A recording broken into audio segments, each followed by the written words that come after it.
Bonjour chers internautes de la Diaspora Black News. Aujourd'hui, j'ai l'immense honneur d'inviter Frisbert Dalleux, membre président du CUMAJ. Donc bonsoir Frisbert Dalleux. Bonsoir Samy. Et moi je tiens à apporter une légère correction. Okay. Non pas le président mais directeur général. D'accord.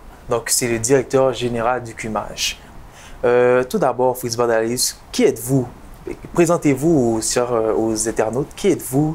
Votre parcours, depuis quelle est votre origine et tout? Qui êtes-vous en général? Ah bon. Donc c'est une question quand même, je dirais, très pertinente. Et je suis d'abord Frisbert Dalleux, un citoyen d'abord du monde et d'origine haïtienne. D'accord. Je suis au Québec depuis 42 ans. Donc, j'ai toujours évolué dans plusieurs domaines, je dirais dans le domaine artistique, dans le domaine communautaire, dans le domaine politique aussi, parce que j'en ai fait, et également dans le domaine vraiment social.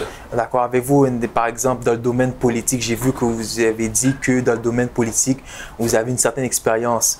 C'est par rapport à, est-ce que vous étiez membre d'un parti? Est-ce que vous étiez candidat à la députation? Ou... Bon, pas à la députation, mais au niveau municipal. Ok, d'accord. À 2 reprises. La dernière fois, c'était avec le maire Bouk, qui était quand même un maire assez impliqué dans la communauté et puis qui voulait du bien pour la communauté. La communauté haïtienne en général. Pas seulement la communauté haïtienne, mais la communauté noire en général. Et à partir de Maire Bouk qui a fait tant d'efforts pour la communauté et pour les communautés noires, donc si on parle de façon à large, donc, mais particulièrement pour la communauté haïtienne à Montréal, il était venu me chercher pour que je puisse donner un coup de main aux jeunes noirs en difficulté, surtout dans le quartier Montréal-Nord. Ça, c'était dans les années 90, Oui, dans ces années-là. Ok, d'accord. Merci pour ce résumé-là. Donc, à partir du niveau social, vous vous êtes impliqué pour créer le CUMAJ? Non, le CUMAJ était déjà, avait déjà pignon sur rue. Ok, d'accord. Bien avant. C'est par rapport à mon implication et que lui, on lui a suggéré d'aller chercher quelqu'un qui pourrait facilement faire appel aux jeunes pour mieux les orienter. Ok, et cette personne, c'était qui en général, cette personne? Donc, il y avait tout un contingent de jeunes. Il y avait tout un contingent de jeunes à ce moment-là. Donc moi, j'étais quand même déjà dans les affaires du CUMAJ, à mener les affaires du CUMAJ, qui est l'organisme principal quand même, et qui accueillait les jeunes, que ce soit des jeunes de toute origine confondue, bien sûr, mais il y avait quand même une majorité de jeunes issus de la communauté haïtienne. Donc à ce moment-là, il y en avait qui effectivement éprouvaient certaines difficultés et certains besoins. Donc, le CUMAJ était là comme organisme de référence. Et puis bien avant. Mais pour expliquer, pour le bien des internautes qui nous suivent actuellement, qu'est-ce que le CUMAJ? Son histoire, son historique. Je sais que vous venez de faire un résumé, mais son historique en général, c'est quoi? D'où ça vient? Et qu'est-ce que c'est? Le CUMAJ, ses objectifs. Ça signifie d'abord Centre d'union multiculturel et artistique des jeunes. Étant donné qu'on ne peut pas donner ce qu'on n'a pas, moi, étant artiste multidisciplinaire, donc j'ai créé CUMAJ Et autour du cumage, il y avait la possibilité, il y en a encore la possibilité de pratiquer différentes formes d'art ou d'expression artistique. Comme lesquelles en général? Bon, il y a d'abord la musique, il y a aussi la peinture, il y a l'écriture, il y a la danse, il y en a pas mal. Mais est-ce que vous êtes supporté par des organismes, plusieurs autres organismes? Est-ce que à travers ces activités-là, vous avez eu des prix, des récompenses par rapport à cela? Bon, Cumage est de notoriété publique et d'utilité publique également. On a reçu beaucoup de plaques honorifiques de la part de différentes instances gouvernementales. Ça, on n'en discute pas là-dessus parce que c'est un fait. C'est un fait. Il y a des preuves pour confirmer tous ces dires. Donc, le problème maintenant, c'est quelle instance ou quel palier des gouvernements qui subventionnent. Donc, on est subventionné présentement par l'Agence de la santé et de Montréal. Mais avant, selon les demandes, on a été déjà subventionné par les 3 paliers gouvernementaux, le provincial, le fédéral et le municipal. Parce que Cumage a quand même mis au monde le Logirap. Le Logirap qui est un complexe de 3 étages et que le Cumage a fait construire pour recevoir, pour abriter des jeunes.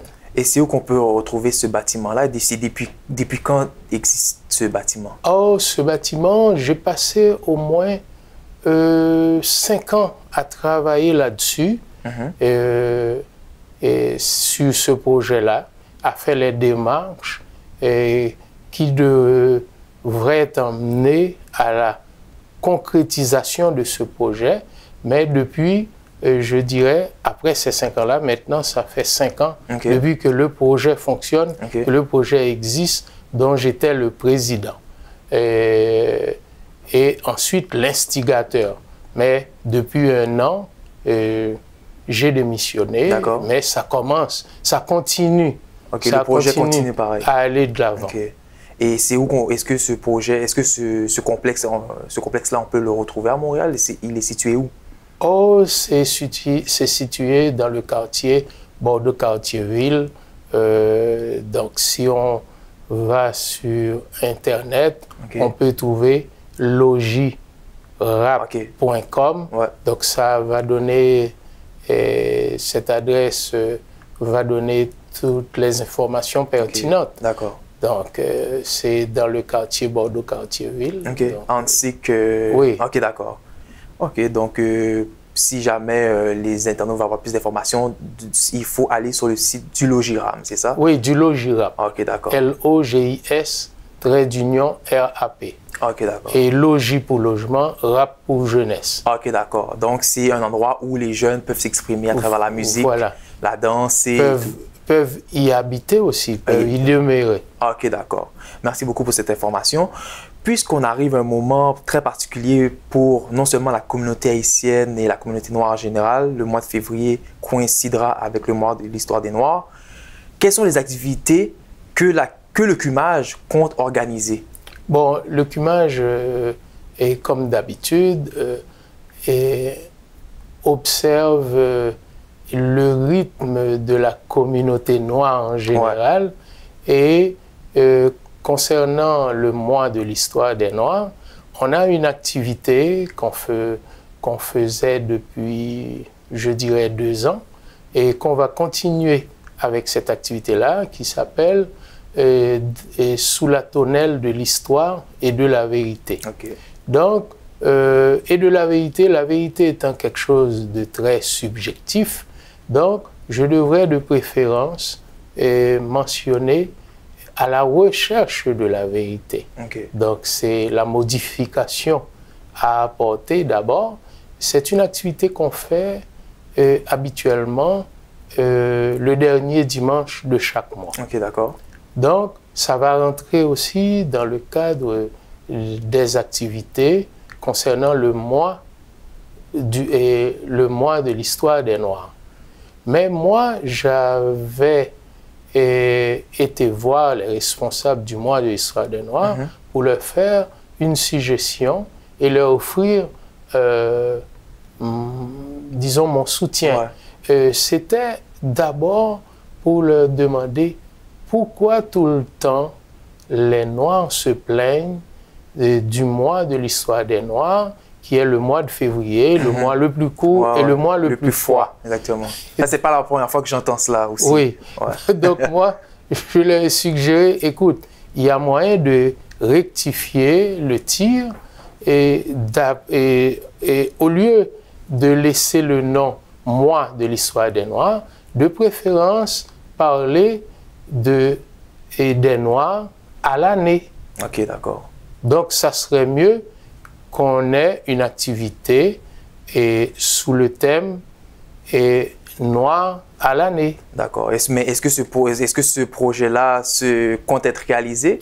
Non, par exemple, ça a été une suggestion. Mais il semblerait que cette suggestion-là n'a pas été retenue. Ok, malheureusement. Oui, malheureusement.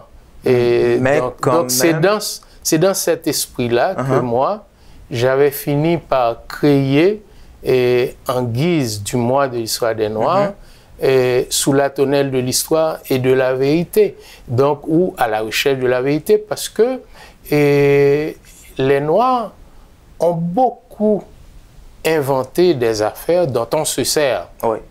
Donc, par exemple... par exemple, si on prend le réfrigérateur, si on prend les signaux de circulation, les futilisations, si on prend ce qu'on appelle MOP, qui est en bon français la vadrouille. Ouais. Et il y a une multitude de choses que nos Noirs et savants noirs, inventeurs, scientifiques ont inventés. Mais qui sont passés sur silence. Mais qui sont passés sur silence. Donc ça, c'est de l'obscurantisme. Ceux qui font l'histoire ou qui écrivent l'histoire, quand ce n'est pas des Noirs qui sont là pour les élucider, et ces inventions-là, il ne faut pas attendre que d'autres en prennent possession. Non, il ne faut pas attendre que d'autres écrivent de belles choses concernant les Noirs. Car ils ne comptent jamais faire ça, exactement. Voilà. Mais donc, si je comprends bien, l'activité sur la tonnelle de l'histoire et de la vérité, à la recherche de la vérité, c'est la seule activité que vous comptez faire pas du tout. Ou non, vous en pas avez du tout. d'autres? Non, pas du tout. Pour le mois de l'histoire. Il y en a énormément. Parce qu'il y en a qui veulent faire des lancements de livres, et il y en a d'autres des lancements d'albums, il y en a d'autres, c'est des spectacles de variété, comme la danse, et d'autres choses. Donc, on aura tout ce panoplie d'activités, toute une série d'activités dans le cadre du mois de l'histoire des Noirs. Pour le mois de février. Et est-ce que avez-vous une annonce que vous pouvez donner à nos internautes sur une activité qui se fera prochainement, dans les prochaines semaines, ou c'est encore sous discussion? Bon, et je ne peux pas pour l'instant préciser de date, mais je sais qu'il y en a pas mal qui viendront par la suite, qu'on est en train de planifier, d'élaborer, de mijoter, et qui, sous peu, qu'on pourra effectivement, il suffirait aux intéressés d'appeler au CUMAGE pour en savoir davantage. Pouvez-vous donner le numéro? 514 389 6644. Ok, d'accord.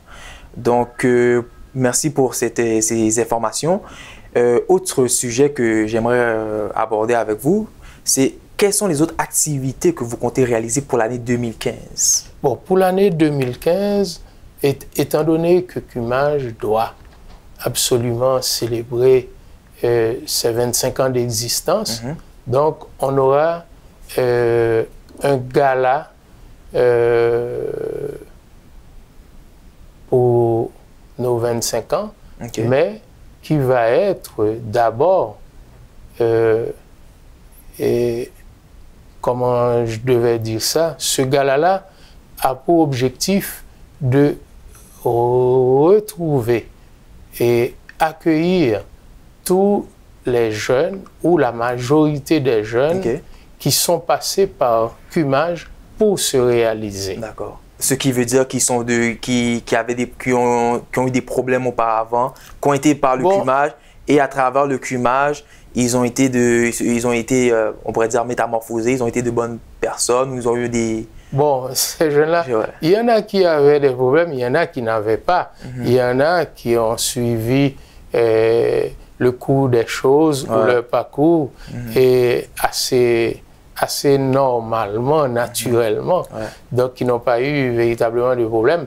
Mais je pourrais parler des jeunes qui se sont réalisés.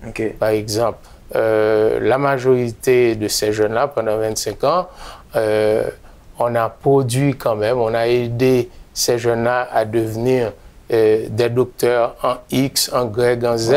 Il y a aussi des fonctionnaires de l'État et il y en a des artistes, il y en a de toutes sortes de jeunes qui ont cheminé dans la bonne direction.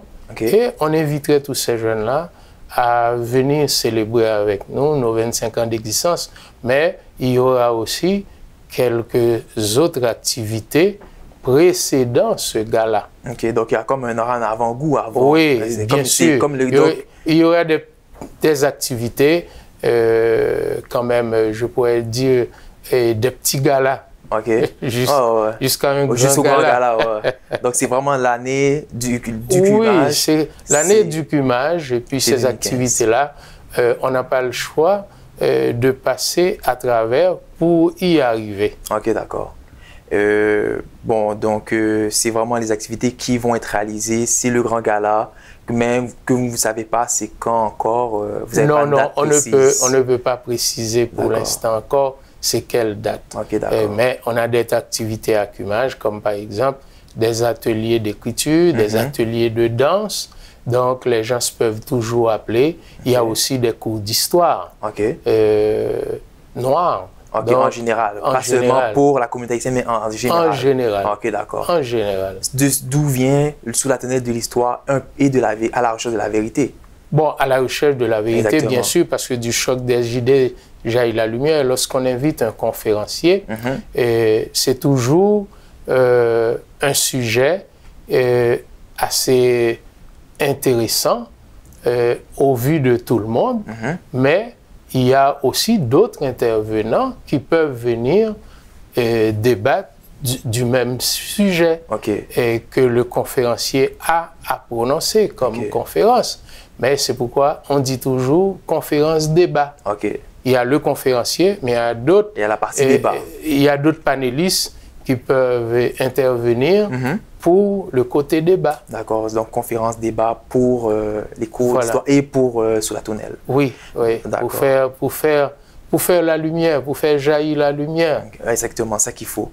Et pour revenir à vos jeunes qui ont parcouru le Cumage, vos anciens membres et tout, avez-vous des exemples en particulier, des gens qu'on peut voir soit sur le grand écran ou qu'on peut voir qui sont connus, des personnes connues, ou c'est plus des gens... Oh, je ne peux pas faire de personnalité, sinon je ferais des jaloux, parce que en citant quelques-uns, et puis en oublier d'autres, les gens ne vont pas aimer ça, ceux qui ne vont pas être cités. Donc c'est pourquoi je parle des jeunes en général. Qui ont passé par le Cumage. Oui. Et puis il n'y a pas que des jeunes haïtiens. Oui, il y a des jeunes de toutes les communautés, comme j'ai pu voir sur le site internet. Oui. Et pour finir l'entrevue, j'aimerais savoir, au nom de vous-même et du Cumage, quel message souhaiteriez-vous donner à la jeunesse montréalaise et à la communauté noire? Et à la jeunesse montréalaise et la communauté noire en général pour cette année? Ce que je leur conseillerais, et même si je ne suis pas conseiller de tout le monde, c'est tout ce que j'aimerais moi-même réaliser, ou bien que je n'ai pas pu réaliser et dont j'ai rêvé, c'est le secret là-dedans, c'est la continuité. C'est le et pour avoir du succès dans n'importe quoi, c'est la continuité. Même quand on remarque qu'on a certaines difficultés, c'est de continuer. Donc, autrement dit, la persévérance. La persévérance, c'est la clé du succès. Donc, on s'entend que vous n'êtes pas là pour longtemps, vous ne serez pas là éternellement, donc bientôt, il y a quelqu'un qui vous succédera. Ah, bien sûr, il faut qu'il y ait une relève. Une relève, assurée. Parce que personne n'est éternel. Donc, peut-être que c'est quelqu'un du cumage qui vous succédera. Bon, et l'important pour moi, c'est que je travaille avec les jeunes, donc je prépare la relève. Exactement. Donc, là, ouais, donc c'est bien. Donc, c'est très bien pour cela. Donc, on s'entend que d'ici quelques années, voire quelques mois, je ne sais pas, une relève sera assurée. Est-ce qu'on peut le voir à travers le cumage pour ceux qui étaient là auparavant et qui sont membres du cumage actuellement? Des gens qui étaient là auparavant et qui se le sont maintenant? Oh oui, il y a toujours des jeunes qui étaient là dès le début et puis jusqu'à aujourd'hui qui donnent leur service. Oui, qui ne lâchent pas prise. Ils ne sont pas nombreux quand même, mais il y en a. Ok, d'accord. Donc, merci pour cette entrevue, M. Frisbert Dalius. Donc, ceci met un terme à notre entrevue. Donc, merci beaucoup de nous avoir écoutés, chers internautes téléspectateurs de la Diaspora Black News. Diaspora Black News, intégration, diversité, positivité. Merci, bonsoir.